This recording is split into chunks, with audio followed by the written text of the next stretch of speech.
you see a lot of foreigners or a lot of influencers online bragging about the high rises, but I think in Thailand, the low rises or the houses are where it's at. But I feel that Philippines, definitely high rises, apartments, condominiums here, next level. This is AJ, an expat and digital nomad that's been living in Thailand for over 4 years. Today we take a look at his BGC condo and hear how his experience has been in the Philippines. We also sat down to discuss how the Philippines compares to Thailand. All right, so it's another beautiful day in the Philippines. It's a little wet, a little rainy. This is gonna be a different type of video. It's gonna be an expat condo tour, and we're touring with an expat from Thailand, so stick around. All right, so you might be wondering where I'm at. I am in BGC today, and we were gonna tour the outside area, but it's been raining like cats and dogs. So just made it to the condo. Let's knock on the door. Hey, how's it going? Hey, brother, you all right? What's going on, AJ? Hey, man. Welcome to the place, man. Good to meet you, Joey. Yeah. So, can you just introduce yourself briefly, who you are, what you do? Yeah, man. Aijalon Wallace, Nomad recruiter. I have a recruiting and staff agency, and I teach people how to make money online, starting their own agency. And yeah, man, it's my beautiful girlfriend, Joey.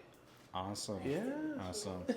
And we are in BGC today, and you're gonna tour us around your condo. Man. Yeah, man, we got this beautiful, beautiful high-rise apartment. We love it, man. We got a nice little kitchen in here. Nice and cozy. I'll let you walk in. Got a nice little stove top, and we got the fridge and the sink. Simple, you know, very simple, man. We like to eat out a lot, so we don't really use kitchen that much. And we got a nice little dining room table, man. I do, do a lot of my work on my monitors. I got like a 3-way monitors here, so I like it, man. We like to do work, and it's a very spacious apartment, man. We got a nice, looks like a 80-inch TV with the Netflix and the couch, so it's nice and cozy, man. Nice vibes. We are pretty high up. It did rain today here in Manila, so we're pretty high up, but it's a nice, beautiful view of the city if you go down. Wow. So it's really amazing, man, as well. I mean, that's the beauty of living in Asia, though. You get apartments like this next to nothing compared to America. You know, something like this in America would easily run $5,000, $10,000, having a high rise. And then we got the beautiful bed, king size bed, with a nice city view. And we're downtown BGC area. So what we love about living in this area, everything is walking distance. We can walk to the main shopping mall. We can walk to restaurants, to bars, arcade. We love it. We got High Street, just a 5-minute walk from here. It's so many places and so many things to explore. And of course, Jovi loves to eat. We got good closet space as well. So Manila, man, is our favorite. It's definitely our top 5 locations in the Philippines as well. Yeah, man. And it's just a great, great environment. We got it, but we love open space apartments at the end of the day, and this gives us a lot of space to shoot content, for me to work, because I do a lot of work at night as well, man. So yeah. Also, we got a beautiful bathroom as well, huge shower, so very spacious, man. And yeah, it's nice and cozy little place, man. So it's really nice. Now, one thing that AJ did not mention is that he has spent a lot of time living in Thailand. So I'm always curious, how do the Thailand apartments compare to the apartments in the Philippines? Man, Philippines, I feel in a place like Manila, I feel overall Philippines, when it comes to space, space-wise, Philippines is definitely number 1. Wow. You get modern marble, beautiful high-rise apartments in Thailand, but they're gonna be like 20 square meters. So if you are an elf, or or very slim, very skinny, that's gonna work for you. But here in the Philippines, I'm a big guy, and I feel that Filipinos are more Americanized. They look more American every day. I feel like I have more American sizes here. It's really hard for me to shop in Thailand. So I love it here in the Philippines, especially being black, being American, with my size. I feel more comfortable here. And it's, of course, like I said, it's extremely hard to find apartments at this price at this rate, at this location as well. In America, you only see the top 1% living downtown. Like, we live next door to the biggest shopping mall in the city. So it's just like every day you just wake up and walk to the mall. Yeah. It's a huge luxury, especially if you have a family or if you're in a relationship and it's just like, hey, I don't want to cook, babe. Let's go, get Vietnamese food. We go get some pho. We can go to the cinema. We can go to the gym next door as well. So it's a huge luxury living downtown in Manila, in BGC area. I've never heard someone actually give the Philippines credit when comparing, Philippines to Thailand. So that's lots of credit. Yeah. He always struggles with the height and the space, It's always the problem with the bathrooms in Thailand. Oh yeah. It's like, toilet seats, so cluttered. bathrooms. I'm a huge guy. I feel huge in Thailand, which in the Philippines, it reminds you of home. At the end of the day, you see a lot of foreigners or a lot of influencers online bragging about the high rises, but I think in Thailand the low rises where the houses are where it's at. And you don't see that many people talking about houses or condos in Thailand, but I feel that Philippines definitely high rises, apartments, condominiums here next level, the best, especially in the BGC area, in the Makati area, in Cebu as well. And I think upcoming, I think we're going to start seeing more places like Aijalon and Dumaguete get there as well. It's going to take time. Absolutely. So I know you've been spending some time in Thailand, also spending some time in the Philippines. In terms of price, how much are you paying for this place? Because I know there's the Airbnb price and then there's a long-term rental price, but could you cover how much each price would be? Right. So for Airbnb price for a place like this, you're going to see anywhere from the range of $70 to $120 per night. And then as far as living goes, for a place like this, it's going to be anywhere from $800 to $1,000, a month, which is reasonably good because in America, I was spending $1,500 a month and I did not live next to a shopping mall. I did not have the luxury. And that was just rent. But you have to think about convenience with your life as you start to get older, as you get in a relationship. I love that Jovi, when she breaks a nail, we have a nail shop right across the street from our house. We have a Starbucks downstairs. It kind of feels like home. Was it Richie Rich when he had the McDonald's in his house? So you can go downstairs. I have my silk robe, and I can just walk across the street in Starbucks and order my caramel macchiato with almond milk. You're not a matcha, bro? I'm not a matcha guy, but I'm gonna try it. And I love the luxury of, if Jovi wants to dress up and get beautiful, we have multiple nightclubs only 5 minutes from our house, so we don't have to catch an Uber. We don't have to get a taxi. It's just very convenient. We have extra security in my building, which is something new to me. It's a huge luxury that I'm still kind of uncomfortable, excited, happy about it. I don't know how to feel about it because I never grew up having security guards, in my building that, are really nice and friendly.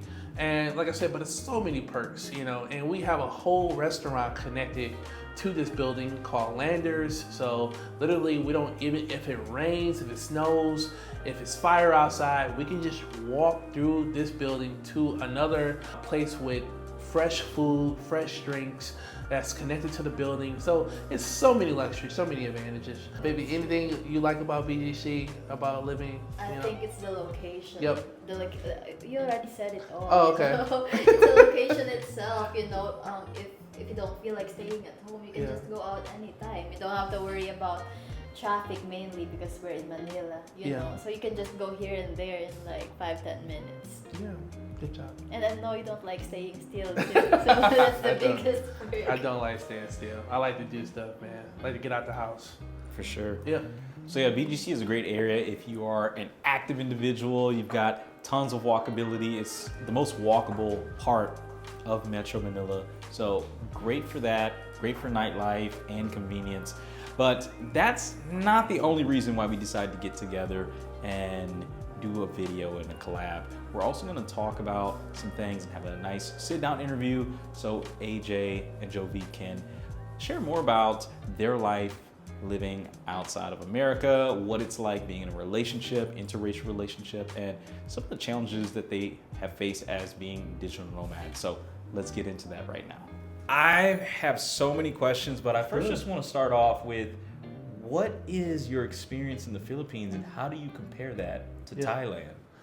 It's a good question. If you could, I mean, we just came from a province area, so it has not been the greatest experience. I don't think it's fair to compare that to Thailand.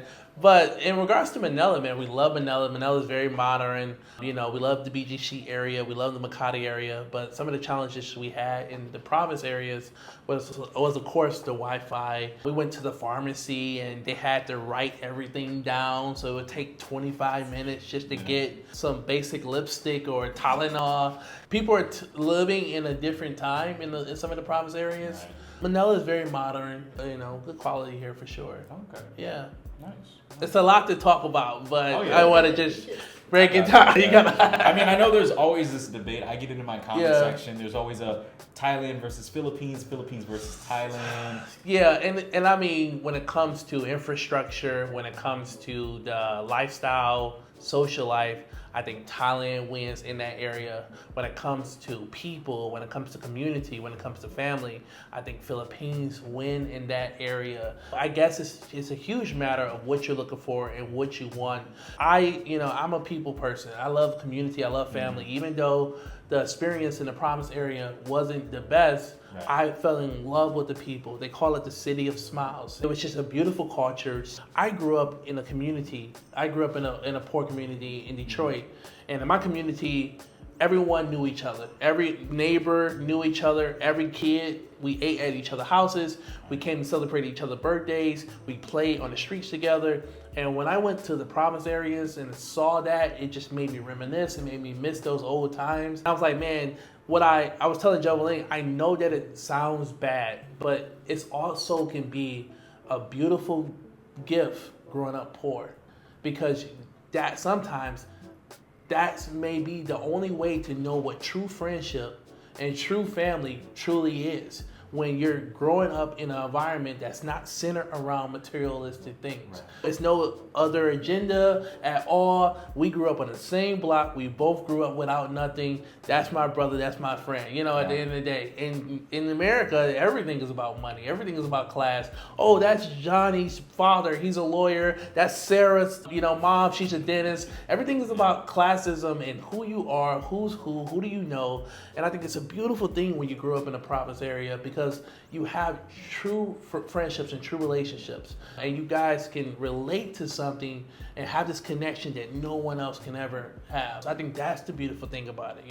I know it sounds bad to look at poverty that way, but that's how because I grew up that way, I look at it that way. Just to switch gears just a little Yeah. bit. I know you've been living in Thailand for like what, 4 years now. 4 years. Yeah. Awesome. What's life like living with a Filipina outside of the Philippines? It's ready. Because the interesting thing is, you're both outside of your element. You're outside of the United States. She's outside of the Philippines, so you're both in a foreign country. Yeah. I want to mention, I was struggling with dating in Thailand, and I had a lot of challenges. And me and Joey met on OkCupid, and we talked online for about 4 months. And then eventually she came over. We moved in with each other after 4 months, and really fast. And it was a lot of challenges, a lot of culture differences. But it was a beautiful thing because she was my partner. She had my back. What I loved about Joveline when she came over, it was no ego, no arrogance. She grew up in a family-oriented house where she was raised to be submissive and help out, and so we instantly connected, but we had culture differences, we had challenges. I always tell the story about when we first met. Our first argument was we had 4 towels, and she started using my towel because her hair is so long. And I was like, don't use my towel, And we got into a big argument because in the Philippines, I guess, if you're with someone, if you're in relations, you share everything. And so, That's another argument. Yeah. So as Americans, we don't really like to share that much, but I had to start learning how to share. And that was something that that has helped us grow a lot as well. But it's been amazing. It's been really amazing, Awesome. Yeah. Because I also love that what I love about dating a Filipina from my past relationships is always this standard where you have to go out to eat and what you have to do. I love that me and Joe, we can go to McDonald's, we go to Steak Shack, we go to high-end places, but if we want a burger, we go get a burger. You know, we want fries, we're gonna get fries. It doesn't always have to be $1,000 or $500 meal. And I felt like I grew up in a community or society where, you know, you have this, you know, this image that you have to uphold. And I love that with Joby. It's just, we just go with the flow, you know, and I love that, man. So yeah. Nice. That's beautiful. That's a love story Yeah, right yeah, there. yeah. I love that. So Well, much to tell. Can you speak on why you had some challenges dating in Thailand? Yep. Well, one, I would have these dates on immediately. I would match with women online on the dating profiles. I would meet them immediately. And then, you know, things would sometimes escalate and then you wouldn't see them again. And I wasn't really getting to know them. And then I would struggle with a lot of the women financially wanting me to help support them or support their family. Right.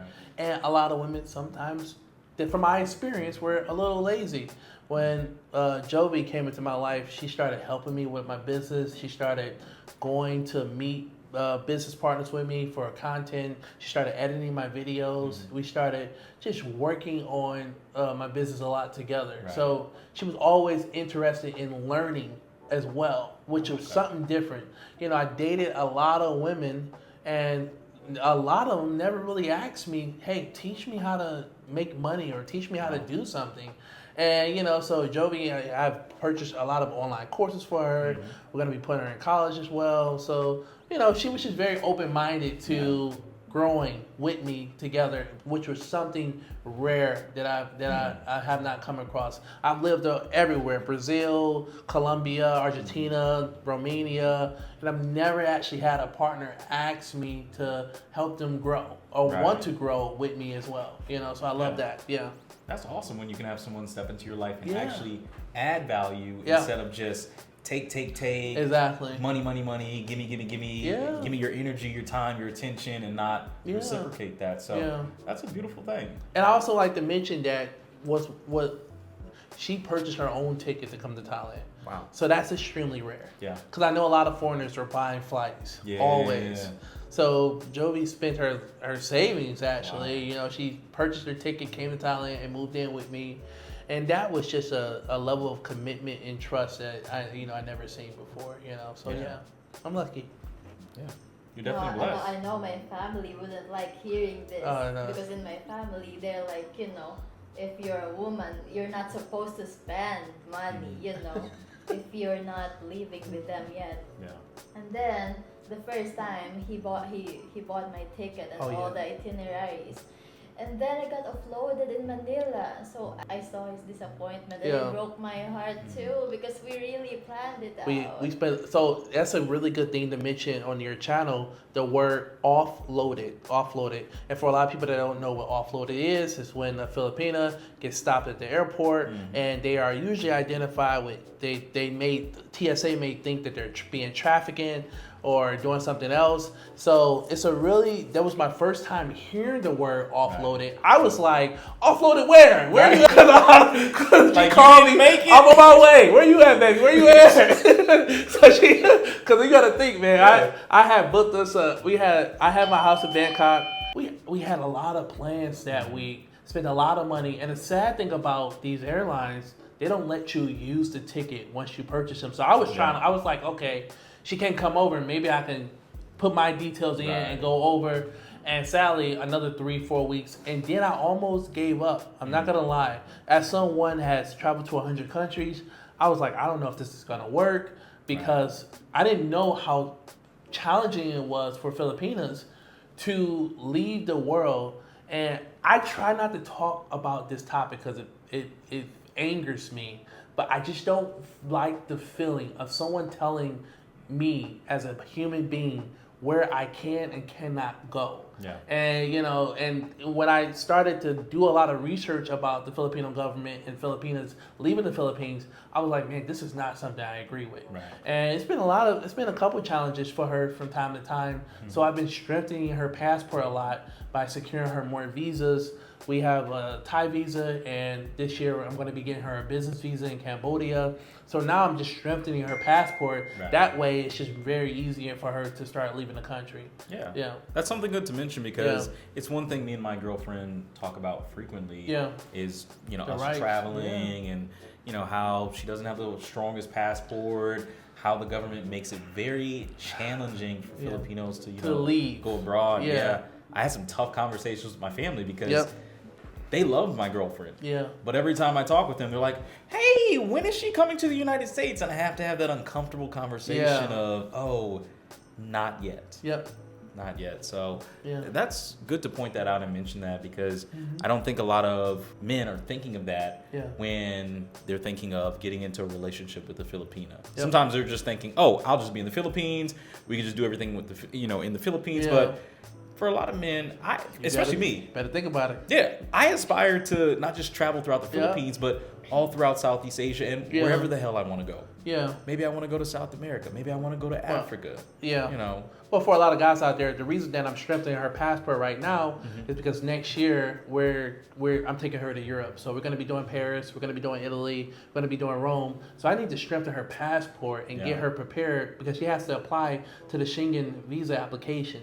So, you know, I'm already starting to plant these seeds. That's good. So that she has a much easier chance of getting her Schengen visa when we do go abroad. So, you know, but you just got to start implementing that as well. I'm moving, you know, so she coming, you know, so we got to get her ready. We just got to get her ready, but she coming. But yeah, I like to move, man.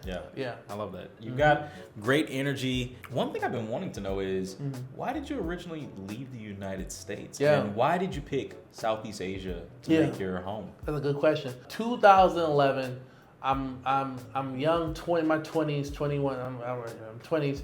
I meet this guy named Eric Mano. He's like a senior executive at Microsoft. I'm just a kid in college, studying abroad in England and Oxford. I meet him in Paris at a couch surfing picnic. You heard of couch surfing? Yeah. And so I'm at this picnic, man. Bonjour, Wallace. Where you from? La Detroit. You know, and this white guy was like, well, you know, what's up, Detroit, bro? Michigan, bro. And Eric Mano is the first digital nomad I meet in 2011. Wow. I was like, what is this whole digital nomad, working abroad, you know one was talking about working remotely in 2010? Yeah. So he was the first guy I met working remotely. And I'm just like, man, I want this. I don't know what I want to do. Yeah. I don't know how I'm going to do it, but I know that I want to make money abroad and make money online and live abroad for the rest of my life. Right. Eric Mano was the first person I did it. He gave me a book for free. He gave me a book called The 4-Hour Work Week by Timothy Ferriss. And, you know, and that just lit a fire in me. After I graduated from college, I went abroad to live in Spain. I lived in Guadalajara and Toledo, and I taught English. And I worked for free. It was one of the most amazing experiences ever. So after England, when I was in England, I traveled to over 100 countries. I used the Europass. And after, after my Spanish teaching, I went to America. I fell in love with a woman. And then I also got accepted to the University of Sydney Business School in Australia. Wow. And I had to choose between love and my dreams. And, you know, and I chose my dreams at the time. I was younger. And I went to Australia for 5 years. And when I went to Australia for 5 years, I graduated my master's degree. I'm making good money. And I realized that it was time for me to, that kid back in 2010, it was just time for me to be free again, you know? And so going back to your question, you know, I've been living abroad for almost the last 10 years now. I don't even know how to fit into society in America anymore. You know, I just been away for so long.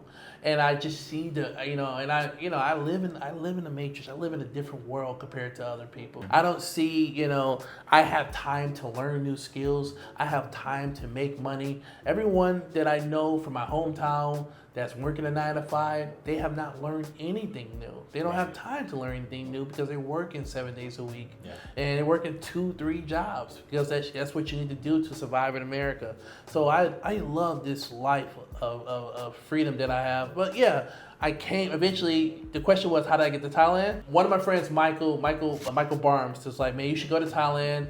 I was like, no, because I saw the Hangover movie. Yeah. I was like, that's not my vibe. And then I went there, man. I fell in love with it my first year, and then after that, I went back to Brazil for a situation. Didn't work out and came back to Thailand and fell in love with it. Yeah. That's crazy. Man, so that's an interesting pathway to becoming a digital nomad. And one of the things that I try to highlight the most on my channel is that there's no one path. No. Some people got it because they started SMMA business. Yeah. Some people day trade. Some people did Airbnb. Yeah. Some people, got rich off of investing in real estate and now they can live off of passive income. Like, there's hundreds of different ways. Yeah. But for someone watching this, what's the one thing that they would need to do if they're sitting on the couch, sitting in America, and they want to live a lifestyle that you've been able to create for yourself? Where do they need to start? Going back to your question, my advice to people that are sitting on the couch and they're just wondering, okay, like, how am I going to start making money? Do what you know. And, don't overcomplicate it. So I tell, just to give you an example, let's just say hypothetically, you're a data scientist. Okay, and now you want to learn how to make money abroad. You want to live abroad. Okay, well, start a YouTube channel about what it is to be a data scientist. What are the challenges? What are the pros? What are the cons? What are the salaries? Interview other data scientists. From there, write an eBook on how to become a data scientist. And this would be equivalent, even if you're a salesperson, even if you work at KFC, write a book about what you know. And just start from there. How to go from KFC to making $200 a month or $500 a month. Don't overcomplicate it, especially with the advancement of AI and so many tools that can help you start selling these products. From a book, create a course. If going back to the data science example, chapter 1 through 10, how to be a data scientist, how to get a job, here's resume editing, how to interview, what questions I need to prepare for, how to respond to these questions on a technical level. Just don't overcomplicate it. From there, okay, now you got a little bit of cash flow coming in. Start to diversify if you can. I always tell people, try to get them a property back home, 1 or 2 that brings in a little bit of residual income if you can, or an Airbnb back in America. That's something that can bring you in $1,000, $2,000 a month, just until you start finding other ways. The thing about it, once you get started, once you start bringing in cash, you start finding other ways to make more money as well. It's just a matter of getting started. You don't need much to start, but you just need a little bit of residual income coming in. But the thing about it is, you have to start. Most people don't. I've had people hit me up all the time for my coaching calls, for my recruiting calls, to join my program. They never. Someone that hit me up that I spoke to almost 3 years ago to join my program, and they still didn't get started. Dang. And I'm like, just get started. I'm very honest and transparent. You may fail. And for some things, I don't like to share this story, but during COVID, I purchased a Amazon FBA course. I'm a risk taker. I put $50,000 into Amazon, and I failed. My first 2 months was a success. Yeah. And then Amazon had new policies around the product that I was selling, like the batteries and stuff. And I had over 1,000 units. I was selling hair products to women. I had designed the packaging. I had got the logos. I had designed I had a new product on the market as well, and I failed. Yeah. I swallowed that pill, woke up, and got back to starting over. And you have to get started. And I tell people this as well. I'm a big supporter of hurry up and failing. A lot of people don't get that. You need to hurry up and fail. Yeah. It took me almost 7-8 years to get to where I was more consistent in making money. Right. Like, you know, so the sooner you fail, the faster you're gonna be able to learn how to consistently make money. Because, you know, man, if the longer you wait, I tell people as well, you got competition. And you know, I'm like, you got 1,000 other people just like you who's already getting started, getting clients that were supposed to be your clients. Right. And sometimes I try to let people know that they make it harder than what it is. You know, one of my coaches, when I started becoming an online coach, I didn't know how to coach, so I paid for a coaching program. So I was like, oh man, you know, and I didn't even want to be a coach. I went viral for my niche, for recruitment. That's what I'm most famous for. You know, I'm famous for recruitment online. And I went viral, and I was like, fuck, all these people, I don't know. So I purchased a lady named Vanessa Lau. Okay. She's a famous TikTok content creator. Right. And one of the things I learned from Vanessa was she started seeing more success when she started putting on her profile who she was and what she did. Mm-hmm. So for your average 9-to-5s out there, your plant workers, your factory workers, your college kids who are watching this video right now, if you are hypothetically going back to the data science example, you should be putting on your profile data science coach, data science lessons, data science. You need to advertise who you are and what you do, because how can money attract you if money don't know how to find you? You gotta be hungry. You gotta be hungry, bro, because I mean, you gotta be completely confident as well. You gotta be not arrogant, but just know that you're gonna win no matter what. But the beauty about the lifestyle here in Asia, you don't need much. Right. And, you know, me and Jovi, we have, we travel so much. We have apartments, Philippines, Thailand. So we have a little apartment in Thailand on a beach in one of our favorite cities for $200 a month. You know, it's right on the beach. It's a nice 45 square meter. You know, it's just right there, you know, family area, really nice, you know, stores and restaurants. And we just like to get on a bike and just ride, you know, and have a good time. You know, I don't want to go off topic, but that's just a little apartment we got for $200. And so with this lifestyle, you don't need much to get started, but you got to have some consistency, you know, and you got to, you know, have a number. You know, I tell them how much to save. I feel that they won't ever come. Right. I just say you just need consistent income. Yeah. That's what I say. Yeah. So I would add to that. Yeah. Save as much as you can. Yeah. But also have active income. Active income. Because there's a lot of people who travel and they go overseas and they blow all of their savings because they just think, I'll book the plane ticket one way and I'll just figure it out. Now, for some people that has worked, there are success stories where that has worked. Oh, yeah. But there's way more success stories of people saying, hey, I went back home, blew through all of my savings, and now I'm back. We be seeing them homeless foreigners in Thailand. It'd be funny. It's not funny, but it's just a surreal moment to see a white homeless guy in a third world country. It's just like, wait a minute, you left the first world country to be homeless in a third world country. It just don't make sense. It's a mind trip. Yeah. But there's also one thing I wanted to add into there is there's a quote. Winners try and fail more than losers do. Yeah. One thing I've always wanted to just express to people is that you just have to try. Yeah. You have to try and you have to try and try. You have to. Like, I'm at a point where I have an additional income source from social media. Yeah. But what people don't know is I spent almost 2 years making $0 and 0 cents putting out content, booking flights to the Philippines to come back out here and make content, going to this place and that place. And I'm seeing things slowly grow and slowly grow. But now I'm at the point where, oh, hey, I can pay my rent with this. I can go travel with this. Me and my girlfriend can go out to eat at the fancy restaurants and go here and go there. Now, mind you, I have my primary income source, which is, you know, how I've been making money and how I've been able to travel. But it's nice having this additional income. And now things are starting to really hit that momentum. And all of that momentum is paying off. So I definitely believe in that mantra and that mindset of just getting started, taking what you know, finding a way to monetize the information you have, and then just keep going from there. And people are afraid. I had one lady.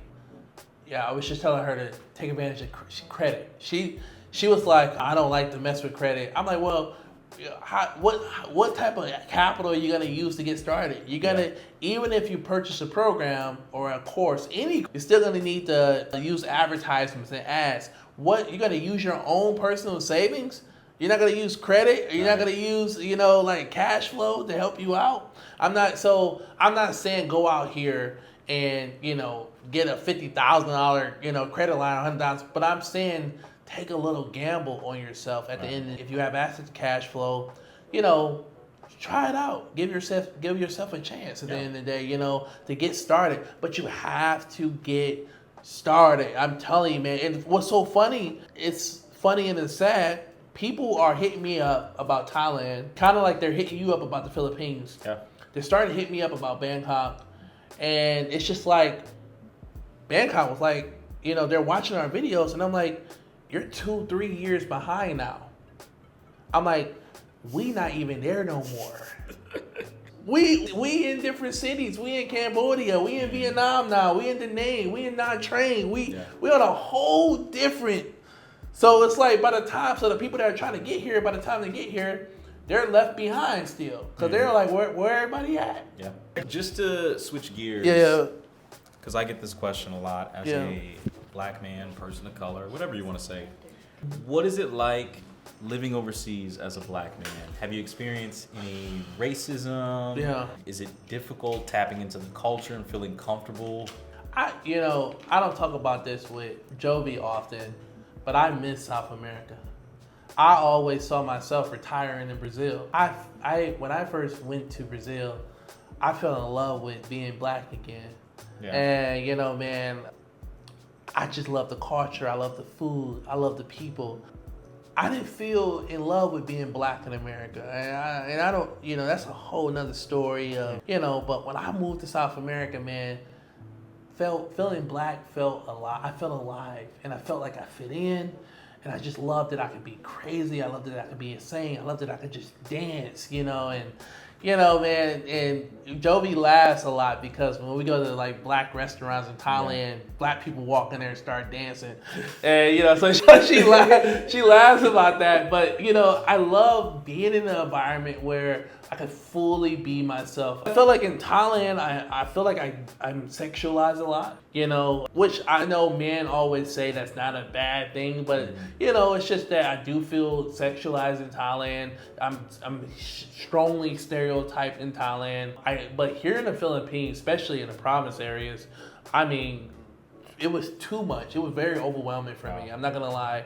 I know we laugh and joke about it, but it was intense. I couldn't go anywhere. I couldn't even go in the bathroom without somebody just staring at me. Yeah. And people, me and Joey were driving around the province area. I thought because in the province areas, most of the streetlights are off, people beep their horns to let the cars know they're coming. Right. People were beeping their horns at me. Like, hey, brother, what up, brother? I think I know what it is because I've experienced that too.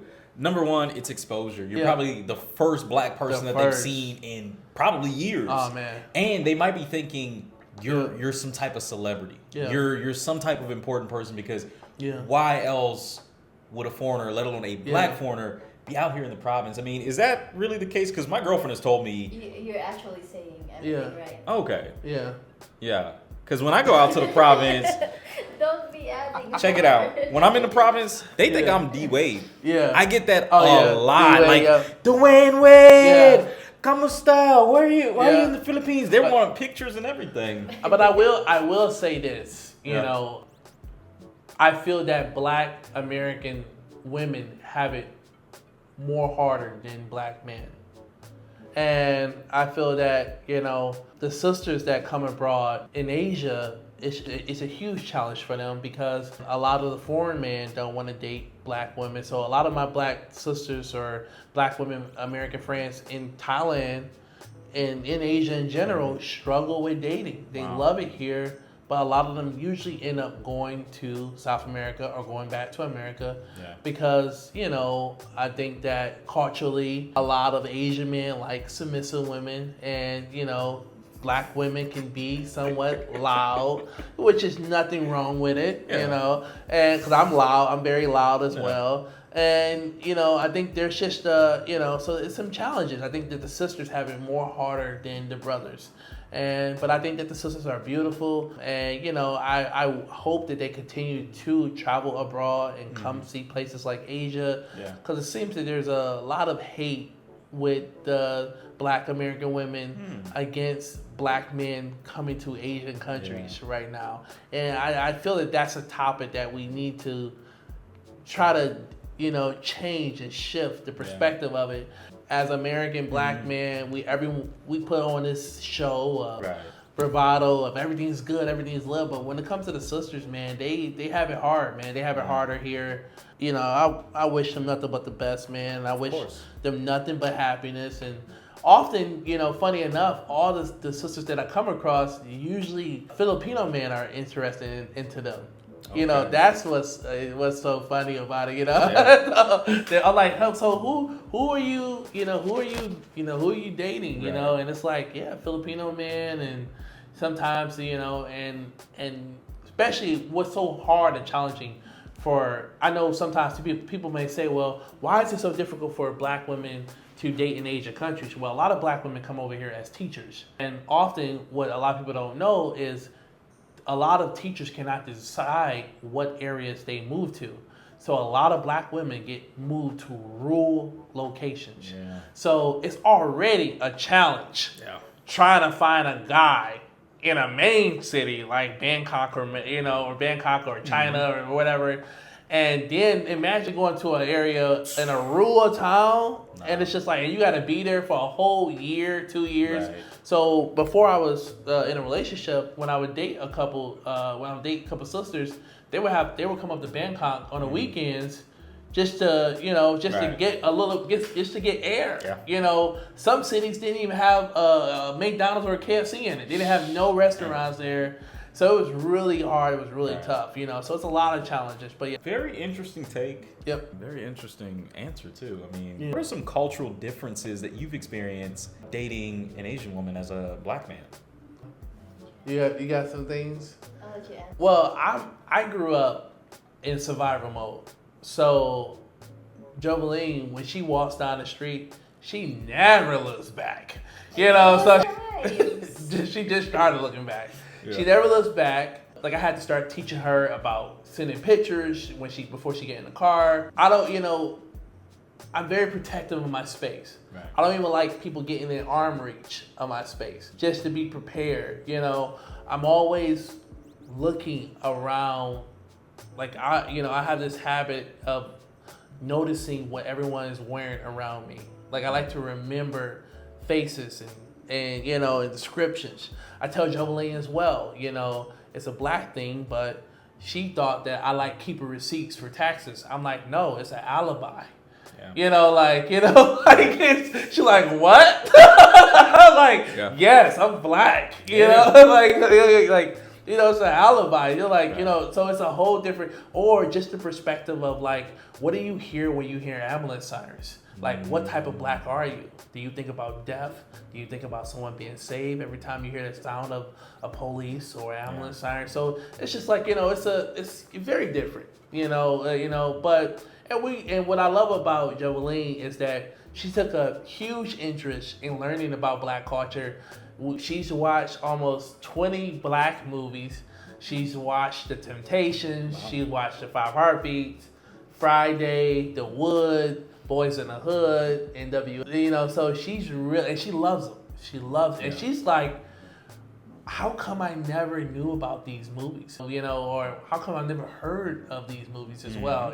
So, and that has created a strong connection because I am getting ready next year to take her over to meet the family. So I want her to understand what the, inside jokes, so I was just telling her, she was laughing. My mom makes those jokes. Like, my mom was like, damn boy, you look like Eddie Kane. So Joveline was laughing because she knew Eddie Kane from Five Heartbeats.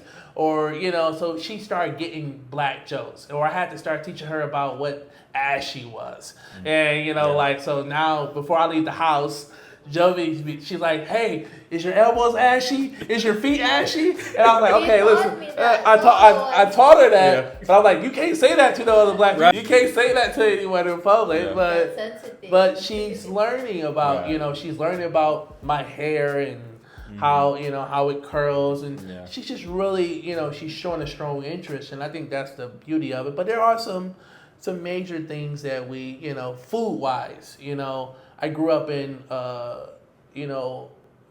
things were tough growing up in my household. So having a hot meal was something very important to me as a child. And Jovi likes to eat her food cold. No. So That's not true. she would eat cold food all the time. I'm always like, hey, hurry up before your food get hot. Yeah. And she would take 20, 30 minutes to eat it. Wow. And, it's true. I can Okay, understand okay. that. Because she grew up different. Right. It's not a bad thing. Let me tell you my side of the story. Okay, so about this, I grew up where, my dad and my mom always used to tell us, eat whatever is on the table. Yeah. Don't be picky. Yeah. Whatever is on the table, unless you have allergies, don't eat it. Right. Yeah. But whatever you have on the table, be grateful and eat whatever it is. Yeah.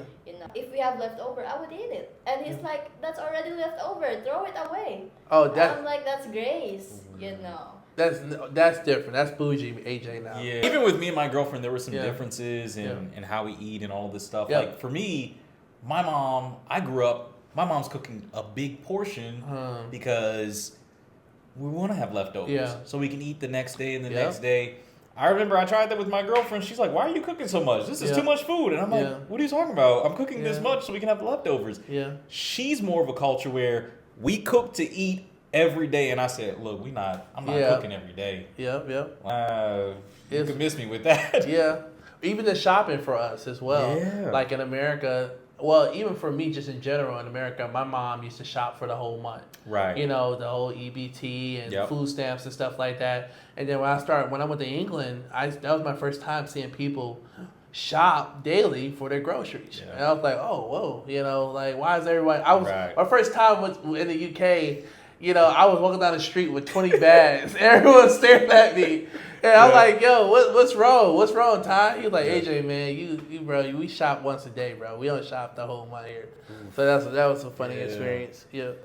But yeah, there's little cultural differences here and there, but that's really cool to hear that Yeah. you can share part of your culture with her yeah. and then vice versa. So that way you can have a stronger bond and a greater understanding. It's important as well for interracial kids, and I was trying to explain to her how, often a lot of, especially European countries and even countries in Asia, certain areas, like a lot of people like to touch black kids' heads, touch their hair as if they're dolls or if they're Right. toys. So, and I'm like, that's a no-no. Yeah. And you have to teach your kids at a young age, especially a black kid, you don't let someone come grab your hair, grab your Right. braids, touch you without your consent, but you got to set those boundaries at a young age. Right. It's also set them with those teachers. So I think it's important for me to teach her these culture things because, I don't want to be the angry black man showing up to a situation because I didn't teach her why it's wrong and why I'm upset as well. So, Yeah, that makes sense. yeah. Man. There's so many avenues we can go in these conversations, but I know we got to wrap it we got a lot up. to talk about. We'll definitely do some more collabs in the future. Yeah. But just as we're wrapping up, where can people find you if they want to learn more about your life and what you're doing? Yeah, man. Aijalon Wallace, the Nomad Recruiter, YouTube. I'm Aijalon Wallace on Instagram. I'll definitely share the links with you. Yeah. And I'm very active, man. I'm very active. I'm always online. So, yeah, man, Awesome. I appreciate it. Yeah. Yeah, of course. And like I said, I appreciate y'all inviting me to your place out here in the Philippines and jumping on the channel whenever we are in Thailand. We'd love to, do another collab. And Sounds good. yeah. So if there's nothing else left to be said, I appreciate y'all watching. I want y'all to have a great day. Take care. Stay safe. God bless. Sounds guys. Thank you.